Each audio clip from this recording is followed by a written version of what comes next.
வாழ்க வையகம், வாழ்க வையகம், வாழ்க வளமுடன். குருவே துணை. அனைவருக்கும் அன்பு வணக்கம். ஆசான் அருட்தந்தை வேதாத்ரி மகரிஷி அவர்களது ஞான களஞ்சிய கவிதைகள் படித்து கொண்டிருக்கிறோம். இன்று கவி எண் 218 காஷ்மீர் நாடகம் என்கிற தலைப்பில் அமைந்த கவிதை தொகுப்பு.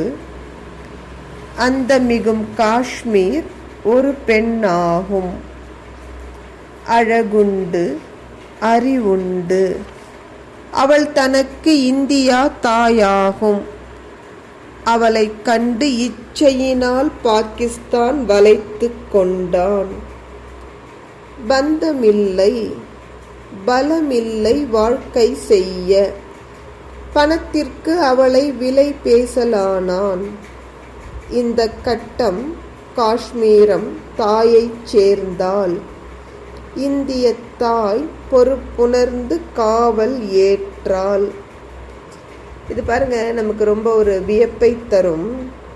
அருட்தந்தை தன்னுடைய சமகாலத்து ஒரு சம்பவத்தை எத்தனை அழகாக கவிதையின் மூலமாக நாடகமாக காட்சிப்படுத்துகிறார். பிரமிக்க வைக்கிறது. இயல் இசை நாடகம் என்ற முத்தமிழிலும் அருட்தந்தை அவர்களது திறன் வெளிப்படுகிற விதம் நமக்கு தெரிந்த சம்பவம்தான். நம் நாட்டு எல்லை பகுதியில் இருக்கிற அந்த காஷ்மீரை பாகிஸ்தான் ஆக்கிரமித்து கொண்டது.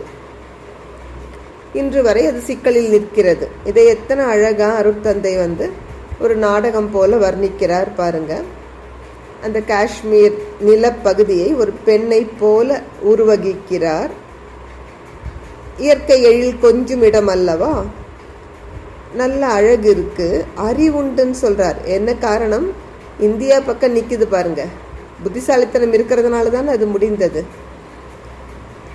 இந்த காஷ்மீர் பெண்ணுக்கு இந்தியா தாய். அவளது அழகில் மயங்கி அந்த இயற்கை வளத்தில் ஆசை கொண்டு பாகிஸ்தான் வளைத்து கொள்கிறது. ஒரு தொடர்பும் இல்லை பாகிஸ்தானுக்கு. அது மட்டுமல்ல, வைத்து காப்பாற்றுவதற்கு வலிமையும் இல்லை.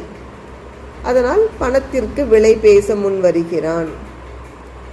இந்த ஒரு சந்தர்ப்பத்தில் தான் காஷ்மீர் இந்தியாவை அடைக்கலம் புகுகிறது. இந்தியா தன் தாய் பொறுப்பை உணர்ந்து காஷ்மீரை பாதுகாக்கிற பொறுப்பை ஏற்றுக்கொள்கிறது. தொடர்ந்து படிப்போம். நன்றி. வாழ்க வளமுடன்.